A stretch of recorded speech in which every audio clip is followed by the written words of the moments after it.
Shalom, selamat siang anak-anak. Bersama dengan Ibu Guru Puteli, hari ini kita akan belajar tema 4 subtema 2, muatan bahasa Indonesia, tentang inti cerita dan menentukan pesan moral dari suatu cerita. Ya. Jadi inti cerita dan menentukan pesan moral. Kalau kemarin di subtema 1 kalian belajar bagaimana menentukan tokoh-tokoh, bagaimana dengan sifat dan karakter, ya kan? Dan di subtema 2 ini kita akan belajar tentang inti cerita dan menentukan pesan moralnya. Baik, perhatikan ya anak-anak. Inti cerita dalam suatu buku sastra dan hal-hal yang dapat diketahui dalam sebuah cerita adalah inti cerita, tokoh dalam cerita, peristiwa dalam cerita. Ya. Inti cerita dalam sebuah buku sastra adalah inti dari sebuah permasalahan atau peristiwa penting, ya, dan dapat diketahui apabila kita membacanya dengan cermat. Perhatikan ya, membacanya dengan cermat. Lalu yang kedua, kita dapat mengemukakan inti cerita setelah mengetahui tokoh dan peristiwa yang ada dalam cerita, ya. Jadi yang pertama itu kita harus baca dengan cermat dan kita tentukan tokoh-tokohnya, peristiwa apa yang terjadi, baru kita bisa dapat menentukan inti ceritanya. Selanjutnya adalah bagaimana menentukan pesan moral dari sebuah cerita. Dalam sebuah cerita biasanya terdapat pesan moral di dalamnya. Pesan moral dapat diketahui dari perilaku tokoh dalam menghadapi, jadi dari perilaku tokoh tersebut ya, dalam menghadapi suatu peristiwa. Pesan moral dalam sebuah cerita banyak berbentuk nasihat, saran, pesan, atau anjuran bagi pembacanya. Jadi pesan itu adalah merupakan nasihat, saran, seperti contohnya pesan moral untuk cerita Malin Kundang, ya kan. Jadi pesan moralnya adalah jangan menjadi anak yang durhaka gitu ya. Nah, kita tetap menghormati orang tua walaupun mungkin orang tua itu tidak cantik atau tidak ganteng, tidak kaya seperti itu, tapi kita harus tetap hormat, misalnya seperti itu. Itu contoh pesan moral. Pesan moral tersebut dapat ditemukan dalam sebuah cerita secara tersurat, artinya ada nanti ditulis di situ yang dapat kita baca, misalnya karena Malin Kundang adalah seorang anak yang durhaka, maka dia dikutuk menjadi batu, misalnya begitu, ya kan. Terus kemudian itu adalah contoh dari yang tersurat. Yang tersirat adalah kalau kita baca dan kita temukan cerita bawang merah dan bawang putih gitu kan. Oh iya, karena bawang merah ini jahat sampai dia begini, sedangkan bawang putih ini karena dia baik maka hidupnya baik, seperti itu ya. Itu contoh dari pesan moral yang tersirat, artinya tidak ditulis tapi kita paham pesan moral di dalamnya. Cara menentukan pesan moral adalah jika pesan moral tersebut disampaikan oleh penulis cerita secara tersirat, kita sebagai pembaca dapat mengetahui dengan cara sebagai berikut. Seperti tadi yang coba merah dan putih, ya kan.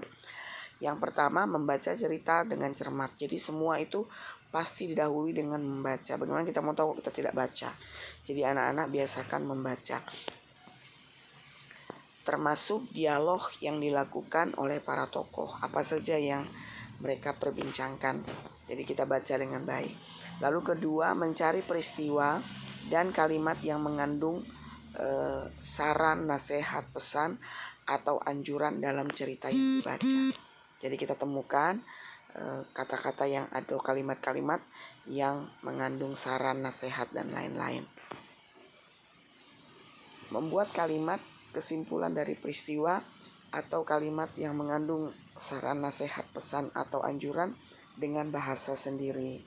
Ya, jadi dengan bahasa kita sendiri kita bisa tentukan apa pesan moralnya, karena dia bentuknya tersirat bukan tersurat. Seperti contoh yang tadi Ibu sampaikan tentang maling kundang itu ya. Sekarang contoh, bacalah cerita berikut. Pak Kadir hidup bahagia bersama keluarganya. Mata pencarian Pak Kadir adalah bertani.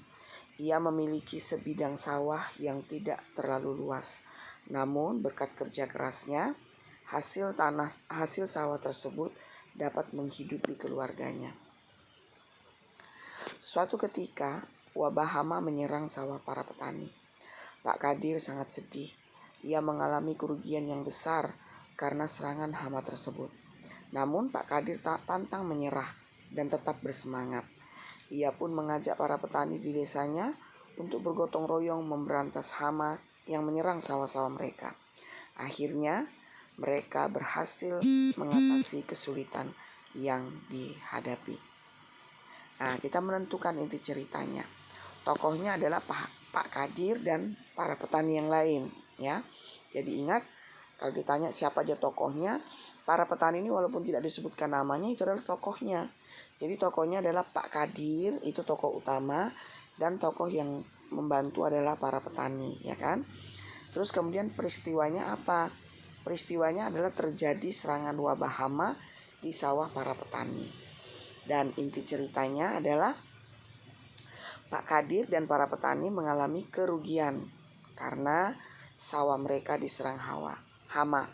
Namun berkat kerja keras dan kerjasama mereka, kesulitan tersebut dapat diatasi. Itu inti ceritanya, ya kan? Itu kesimpulan dari cerita yang kita baca.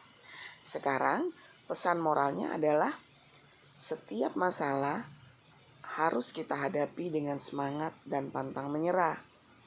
Kalimat yang menunjukkan pesan moral dalam cerita tersebut adalah ini, ada kalimatnya, berarti dia tersurat.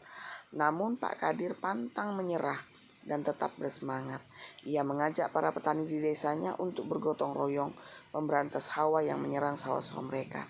Akhirnya mereka berhasil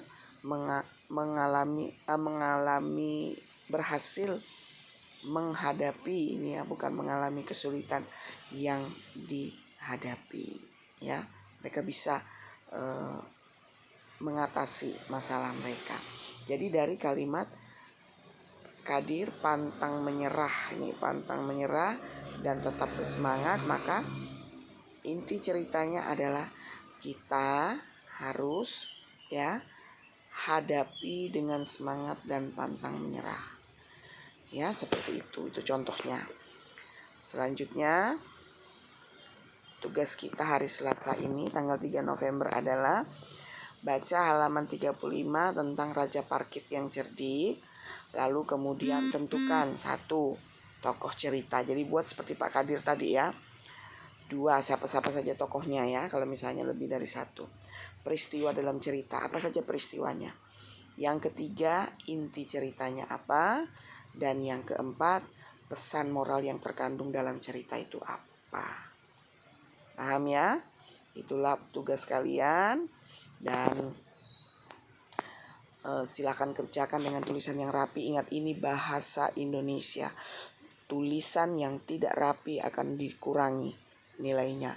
Jadi walau benar semua, nanti kalian bilang, loh saya jawaban saya dengan si A sama ya.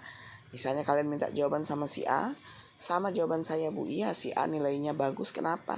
Karena tulisannya bagus. Ini bahasa Indonesia.